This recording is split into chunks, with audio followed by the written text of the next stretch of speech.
शहर से करा रहा है।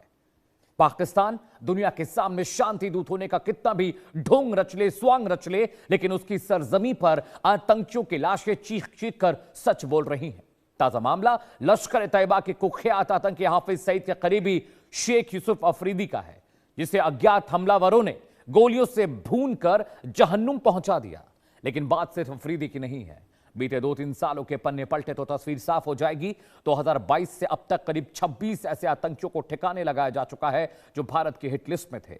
हैरानी की बात यह है कि हर बार पैटर्न बिल्कुल एक जैसा रहता है।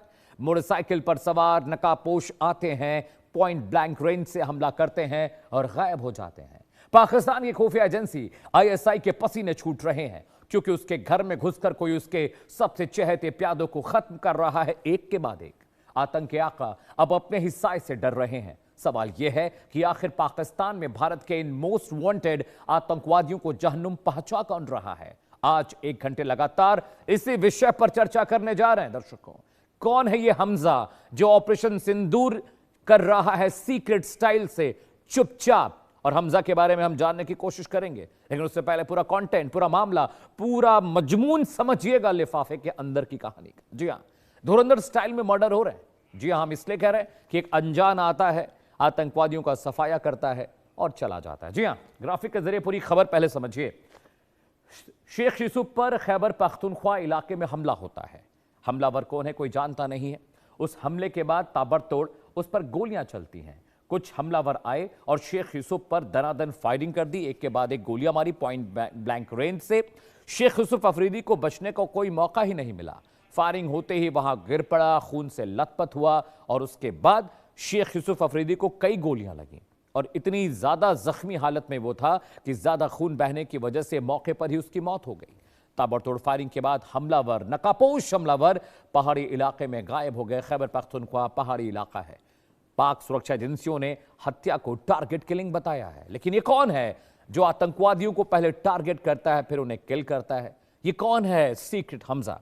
कौन था शेख यूसुफ? आप ये जानेंगे तो आप समझेंगे कि कितना अहम ये किल था जिसने भी किया। कौन था शेख यूसुफ, समझिएगा।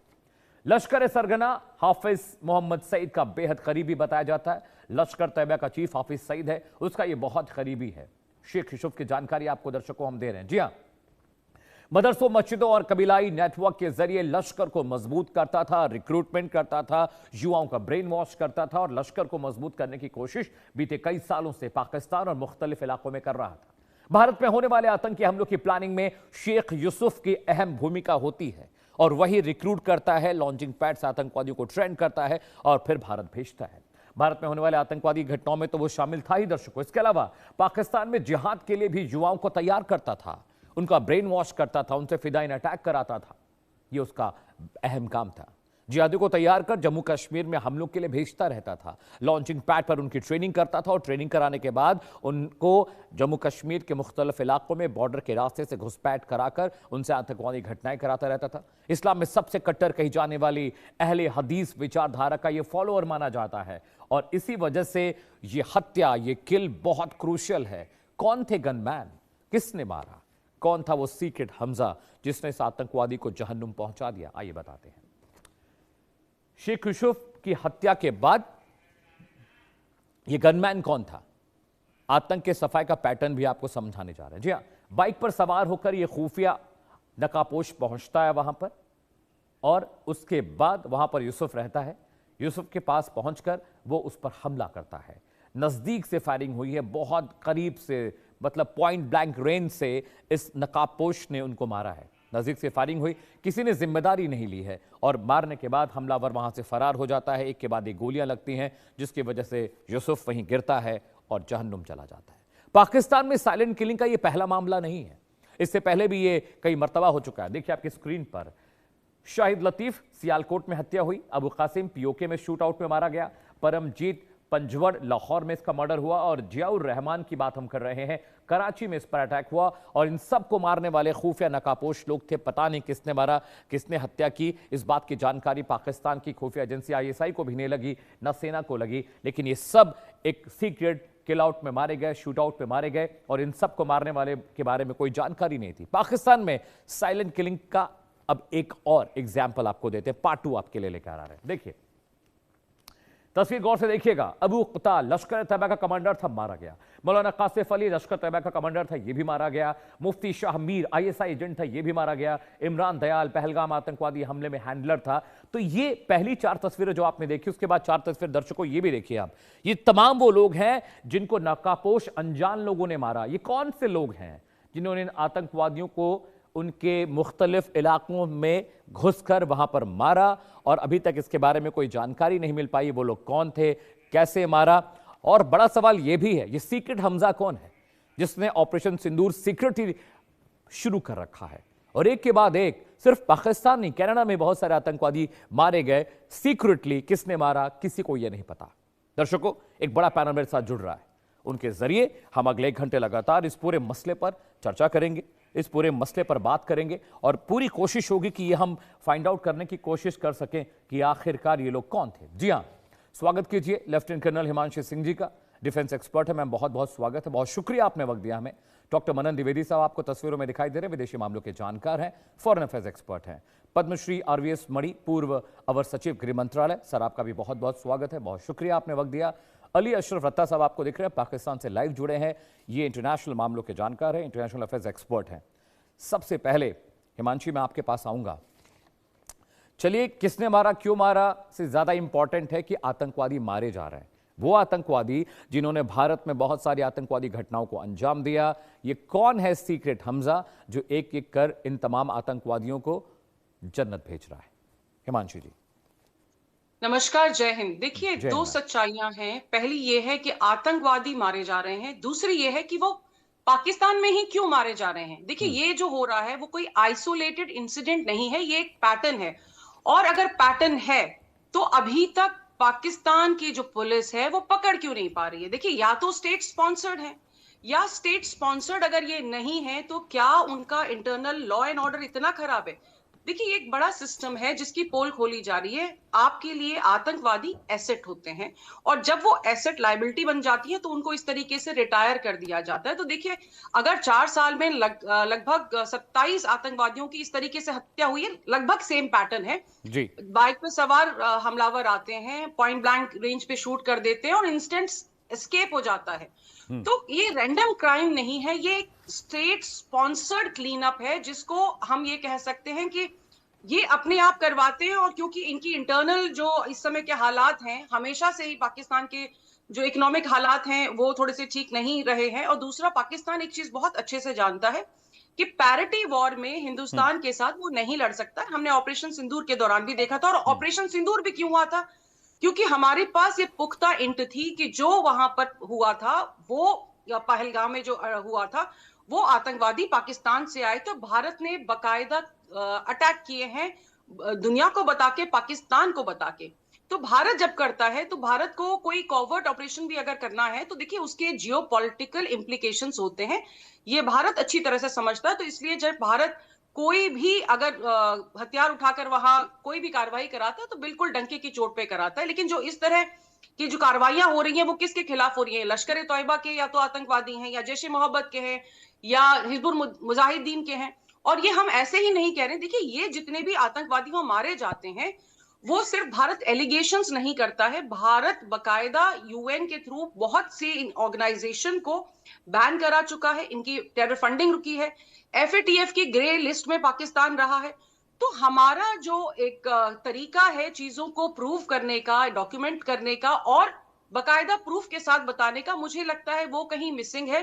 और सबसे सवाल जो मेरा बड़ा ये है कि अगर आप ये कहते हैं कि वहां मारे जा रहे हैं तो वो मिल क्यों रहे हैं आपके शहरों में, लाहौर और कराची जैसे शहरों में या बलूचिस्तान में, कहीं पे भी ये लोग मिल क्यों रहे हैं? That is my question. Right ma'am, मैं मनन साहब के पास आ रहा हूँ, उसके बाद मैं RVS सर के पास जाऊंगा। मनन जी, बार बार इस तरह के आरोप भारत पर लगते रहे कि जो सीक्रेट किलिंग हो रही है वो भारत की ओर से भारत के एजेंट्स करते हैं, भारत के खुफिया एजेंट जो एक्टिव हैं पाकिस्तान में वो करते हैं। How do you see it sir? Manan ji. देखिए सर, मैं यहाँ पर यही कहना चाहूंगा कि मुझे अपनी बात शुरू करने से पहले अजीत डोवल जी का और धुरंधर के R माधवन साहब का कैरेक्टर मेरे दिमाग में आता है, जिसको बहुत बुरी तरीके से टारगेट किया जा रहा है कि ये बेकार की बातें बताई जा रही हैं और फैक्ट, ऑब्जेक्टिविटी, रैशनैलिटी और रीजन के नाम पे भारत के और ग्लोबल सिटीजन्स के सेंटिमेंट्स को एक पर्टिकुलर ग्रुप हर्ट कर रहा है। तो ये तो सिनेमा या सॉफ्ट पावर डिप्लोमेसी की बात हुई, जहां पर भारतीय सरकार लड़ रही है और भारत के जो राष्ट्रवादी नागरिक हैं वो भी लड़ रहे हैं। पर जहां तक ये टारगेटेड किलिंग्स की बात को हम कह सकते हैं, इसके लिए शब्द यूज होता है इंटरनेशनल रिलेशंस में, टारगेटेड किलिंग्स। और जहां जहां सॉफ्ट सरकारें रही हैं वहां वहां वहां जस्टिस किलिंग्स को, जस्ट किलिंग्स को टारगेटेड किलिंग्स का नाम दिया गया है। अमेरिका में भी 1976 में डेमोक्रेट प्रेसिडेंट आए, जिमी कार्टर, और उन्होंने बकायदा एग्जीक्यूटिव ऑर्डर निकाला 12333, और उसमें उन्होंने ये कहा कि कोई भी अमेरिकी एजेंसी या कोई भी अमेरिकी नागरिक अगर किसी तरीके की जस्ट किलिंग में टारगेटेड किलिंग में पाया जाता है, लिप्त पाया जाता है, तो उसके खिलाफ एक्शन लेगी सरकार, और कहीं ना कहीं वो कल्पेबल घोषित किया जाएगा। तो मुझे लगता है ये दो तरीके की राजनीति होती है, और या दो तरीके का वॉर है। इसको हम ये कह सकते हैं कि ये एसिमेट्रिक वॉरफेयर है, जिसके तहत 365 दिन और 24 घंटे की लड़ाई है जो हमारे योद्धा लड़ते हैं। और अजीत डोभाल जी की बात को मैं यहाँ रखना चाहूंगा, उनके कुछ स्टेटमेंट्स में, मैं उनका पर्सनल फैन फॉलोअर हूं, और स्टेटमेंट्स देखे, उन्होंने कहा कि ऐसी कई जानें हैं, ऐसी कई भारत की तरफ से शहादतें हुई, ऐसी कई भारत की तरफ से मैटर हुए लोग, और उनके बारे में भारत के हम लोग भी नहीं जानते। मैं एक साधारण लेक्चरर हूं, मैं भी नहीं जानता। पर धुरंधर को देखें, पर अगर हम और बाकी के राष्ट्रवादी सिनेमा को देखें, जिसने बॉलीवुड को बिल्कुल अपने चरमोत्कर्ष पर पहुंचा दिया है, कॉमर्शियली भी और मॉरली भी और एथिकली भी। तो अजीत डोभाल की बात पे मैं वापस आता हूं। अजीत डोभाल साहब ने बोला कि इस तरीके के सेक्रीफाइस जो हैं, इस तरीके के जो आत्मदाह हैं, ये कई सैकड़ों भारतीय सोल्जर्स ने किया, जिनको हम स्पाइस ना बोले, जिनके बारे में आज भारत या फिर पूरा विश्व बिल्कुल नहीं जानता। तो मुझे लगता है ये सब टेरेनियन वॉरफेयर की बात है, जो कोई भी ऐसा राष्ट्र नहीं है विश्व में जो इस तरीके के सब टेरेनियन वॉरफेयर में अपने आप को इंडल्ज नहीं करता। क्योंकि कन्वेंशनल वॉर को देखें आप, तो वहां पे तो आप हमारे सामने आएंगे नहीं, वहां पे पाकिस्तान हमारे सामने आएगा नहीं, और इनफैक्ट चीन भी शायद ना आए। तो यहाँ पर हमारे एसेट्स को आप जब बर्बाद करते हैं, जब आप भारत को पहलगाम की त्रासदी देते हैं, तब भारत के अंदर भी वो मादा है, भारत के अंदर भी वो कैपेबिलिटी है, वो एसिमेट्रिक और क्लैंडस्टाइन वॉरफेयर की। वो नाइट वॉचमैन की तरह कुछ लोग काम करते हैं 24 घंटे, और ये लोग पूरी तरीके से जो पाकिस्तान में इंसर्जेंट्स हैं, पाकिस्तान में जो एंटी इंडिया कबाल है, उनका धीरे धीरे खात्मा करते जा रहे हैं। मैं किसी भी एजेंसी से कहीं लिंक नहीं हूं, पर पूरी तरीके से जब आपका conventional warfare as an instrument of foreign policy और डिप्लोमेसी आपके लिए अवेलेबल नहीं है, तो इस तरह की टारगेटेड किलिंग्स विश्व का इतिहास है, अंतर्राष्ट्रीय संबंधों में भी इसका इतिहास है। सारे राष्ट्र, कोई भी All right, Manan sir, point taken. Please stay with me. I have to go to RVS Mani sir also. Manan ji, please stay with me. We have a lot of time. I'll come back to you. इससे पहले कि मैं अशरफ अत्ता साहब के पास जाऊं, मैं Padmashri sir के पास जा रहा हूं, RVS मनी सर के पास। सर, लगातार पाकिस्तान और बाकी दुनिया भर के मुल्क ये आरोप लगाते रहे कि रॉ के सीक्रेट एजेंट्स हैं जो पाकिस्तान में पहुंचकर, प्रणाम सर, जो पाकिस्तान में पहुंचकर इस तरह की सीक्रेट किलिंग्स कर रहे हैं इंडिया के लिए। इस तरह के आरोपों पर आप क्या कहते हैं? नमस्कार मेरे को पैनलिस्ट को भी। सर, जब अज्ञात है तो उनको कैसे पता चला कि ये रॉ वाले कर रहे हैं? ये क्यों नहीं हो सकता कि उनकी इकोनॉमिक सिचुएशन इतनी खराब है पाकिस्तान की कि ये जितने भी मारे जा रहे हैं ये तो आतंकवादी है, इसमें कोई भी दो राय नहीं है। और अज्ञात है तो सीधा साधा आप उनके ऊपर आरोप नहीं लगा सकते कि RNDW ने किया या IB ने किया। ये बेबुनियाद आरोप लगाना छोड़ दे। संभवतः ये हो सकती है कि उनके इकोनॉमिक पोजीशन की वजह से वो इनको पाल नहीं पा रहे, तो एक एक करके सरकारें हैं, क्योंकि इनकी हालत इतनी खराब है कि ये देखो, इन्होंने तो बड़े व्हाइट एलिफेंट पाल रखे हैं। ऐसे 27 तो मारे गए और पता नहीं कितने 54 और 108 हो सकते हैं। और उनको पालने में भी इनको खर्चा लगता है। देखो जैसे बोलते हैं ना कि दाऊद गिलानी वगैरह ने भी कन्फेस किया हुआ है कि जो ट्रेनिंग्स वगैरह करते हैं उसमें ह्यूज इन्वेस्टमेंट्स हैपन। जो आतंकवादी को ट्रेन करने में ह्यूज इन्वेस्टमेंट हैपन, और उनको एक और चीज का हमेशा खतरा होता है कि कहीं कुछ ऐसा हो जाए और एक बालाकोट जैसा एक और अटैक काउंटर में आ जाए तो जितने भी उनके एसेट है वो भी खत्म हो जाएंगे। और जो ये तो इनको किसी कोई पकड़ा जाए किसी वजह से, तो इसलिए वो अपना सेफ गार्ड करने के लिए जब भी कोई एक लेवल से ज्यादा लाइबिलिटी बन जाता है, देखो 40-45 साल के बाद वो आतंकवादी लाइबिलिटी हो जाता है, उसको मूवमेंट्स खत्म हो जाते हैं उसके, तो उसके जो स्लोली एर्गोनॉमिक्स खत्म होना शुरू हो जाता है तो वो उड़ा देते हैं। स्टेट खुद ही उसको सैक्रिफाइस कर देती है एक तरीके से। तो अगर कोई मारे जा रहे हैं तो हम इसको बेबुनियाद तरीके से हमारे या अज्ञात लोग मार रहे हैं, तो वो अज्ञात पाकिस्तानी पुलिस भी हो सकती है, पाकिस्तानी खुफिया एजेंसीज भी हो सकती है। तो इसलिए हम ऐसा बेबुनियाद आरोप ना लगाए, निराधार आरोप ना लगाए कि RNDW कर रही है, ये बिल्कुल ठीक नहीं होगा। ये तो पाकिस्तान को खुद को आगे बोलना चाहिए। ये कर कौन रहा है, उनको क्या लायबिलिटी होगी, ऐसे ऐसे क्या कर रहे हैं, क्या ड्रग्स में पकड़े गए या कुछ और हो रहा है, या कई बार क्या होता है कि कुछ लोगों को सैक्रिफाइस करते हैं ताकि उनका, जैसे FATF का मीटिंग आ रही है तो दे टेक सर्टेन स्टेप, अपने आप ही किसी को 1343 कमिटी के लिस्ट में डालते हैं जो डोमेस्टिक डेसिग्नेशन है ताकि वो आ जाए। जैसे हफीज सईद को अरेस्ट करके जेल में रख दिया क्योंकि भाई हमें FATF कंप्लेंस हो गई, तो ऐसे ऐसे करते हैं। तो जब भी कोई मौका होता है किसी तरीके का मीटिंग इंटरनेशनल फोरम में होता है तो उस वक्त ये करते हैं। तो ये संभवतः पाकिस्तानी खुद ही कर रही है, यही मेरा कहने का। अच्छा, alright sir, please stay with me. मनी sir, I will come back to you. Ali Ashraf Ratta sahab के पास चलता हूँ। अशरफ साहब, मैं आपके पास आखिर में इसीलिए आता हूँ कि आप सारे पैनल्स को सुन के फिर उनके क्रक्स का आप जवाब दीजिए।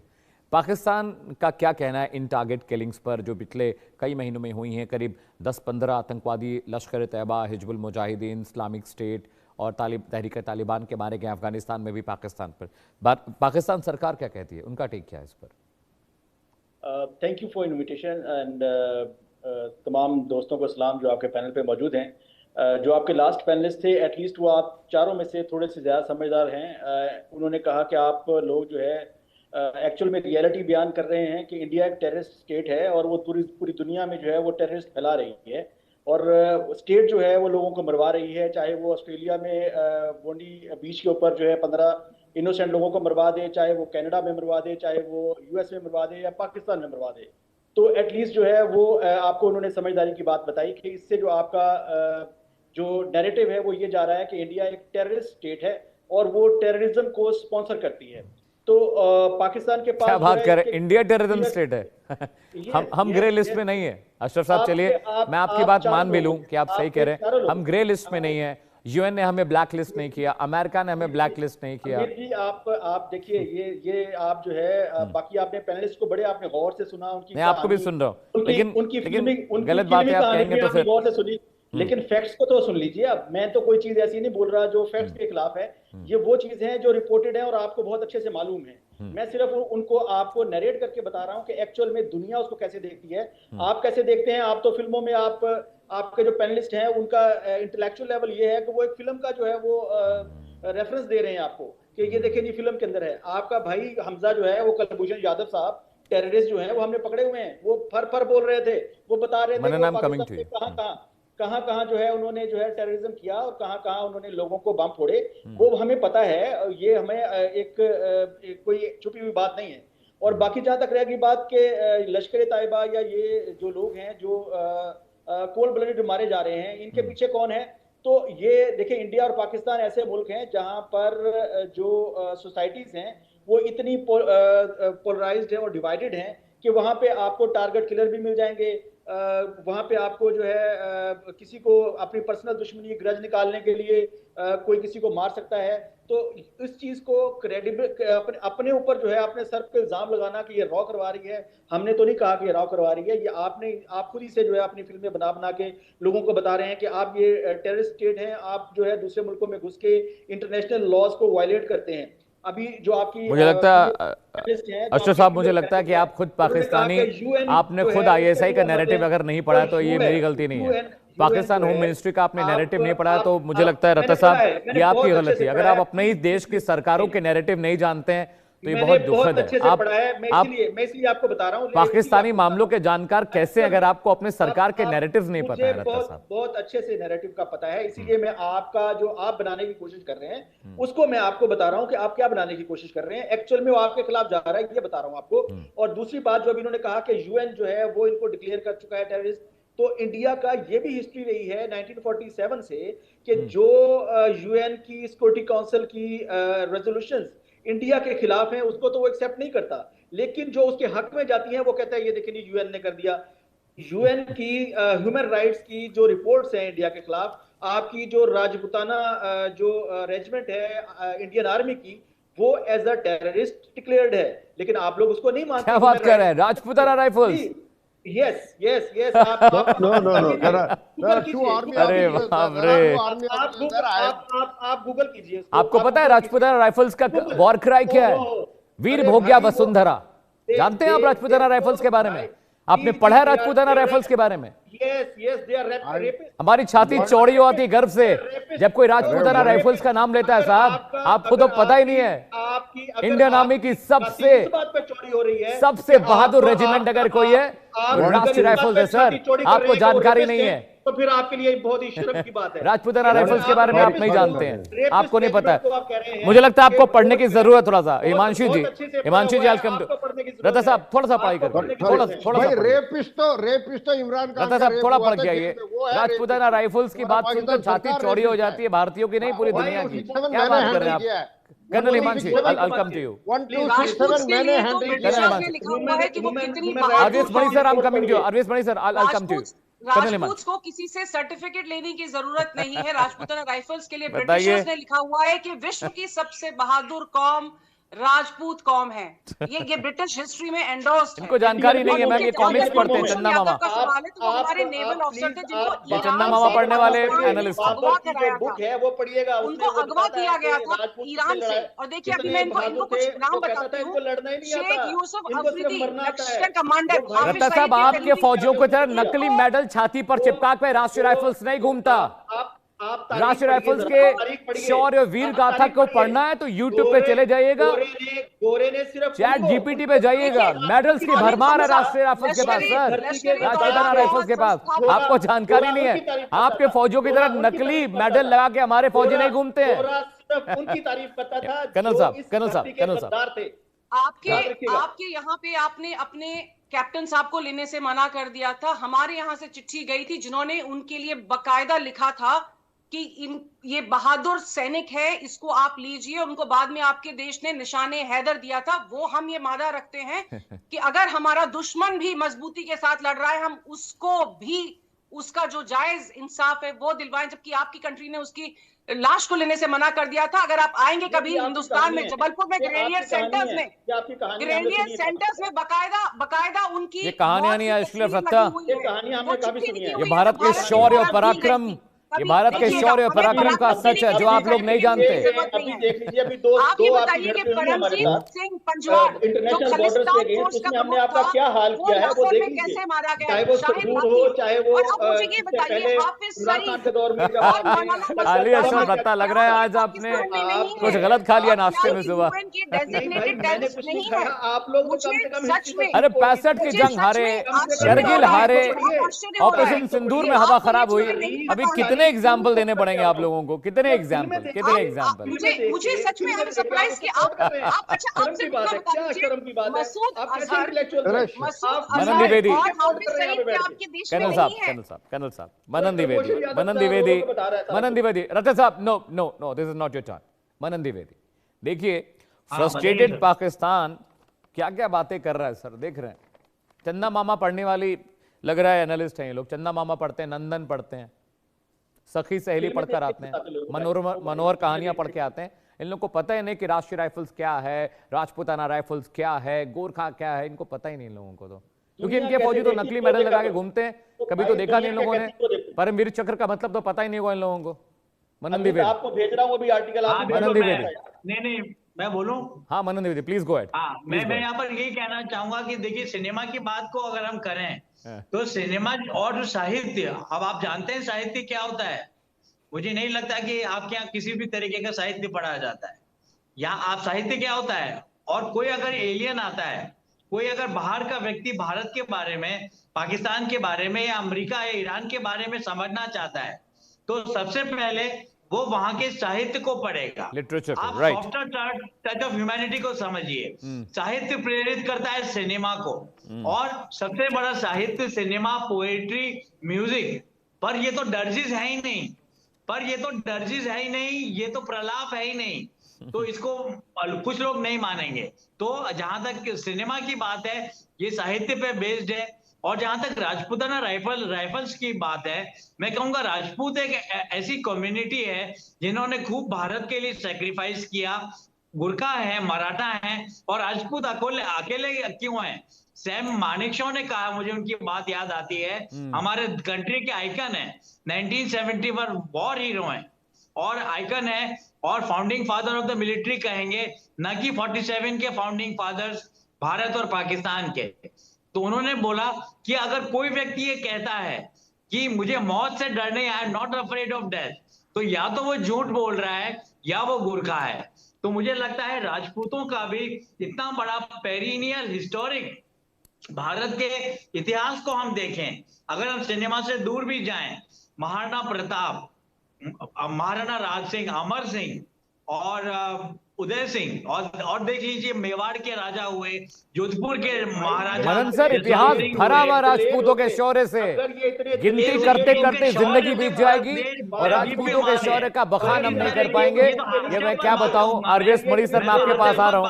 अभी देखिए, पाकिस्तान के so called international affairs expert है, और ये कैसी बातें करते हैं। 71 हारे, 65 हारे, करगिल हारे, लेकिन आज तक समझ में नहीं आया इनको कि भारतीय सेना का शौर्य क्या है, दमखम क्या है। भूल गई। अब मैं शुरू करूं? हाँ बिल्कुल सर, गो अहेड। पहली सी बात है, 1267 का लिस्टिंग मैं हैंडल करता था, 5 साल हैंडल किया था, और ऐसा कोई भी लिस्ट में नाम नहीं है जहां राजपूताना राइफल का। ये मैं डिटेल पूरे डंके की चोट पे गया था, पूरे रिस्पॉन्सिबिलिटी के साथ गया था। 1991 कमीशन की रिपोर्ट पढ़िए। रत्ता साहब सुन लीजिए, रत्ता साहब थोड़ा ज्ञान की बात सुन लीजिए। रत्ता साहब बहुत ज्ञान की बात सर बता रहे, सुन लीजिए रत्ता साहब। 1994 में रत्ता साहब सुन लीजिए, 1991 रिपोर्ट पढ़िए। अब 1994 में जूते मार के अटल बिहारी भाई 1991 की रिपोर्ट तो पढ़ लो। अशरफ रत्ता साहब सुन तो लीजिए, मैं आपके पास आऊंगा तो रिप्लाई करिए। ये मैं बता दूं। और दूसरा हैव सम 2018 पेशेंस, अच्छा, दूसरा 2018 की जो रिपोर्ट जो लॉपसाइडेड थी, उसके ऊपर मैंने आर्टिकल लिखा हुआ है, कितनी उसमें शॉर्टकमिंग्स है। अगर आप पढ़े लिखे हो, अंग्रेजी पढ़ते हो, तो मनी राइट्स कह के किताब है, उसके अंदर वो ऐसे है, जाके पढ़ लीजिएगा। और मेरिट पे, बाय द वे, एक को मेरिट वाइज जो ह्यूमन राइट्स वायलेशन इन कश्मीर की आप बात बता रहे हो, जॉर्डेनियन ऑथर का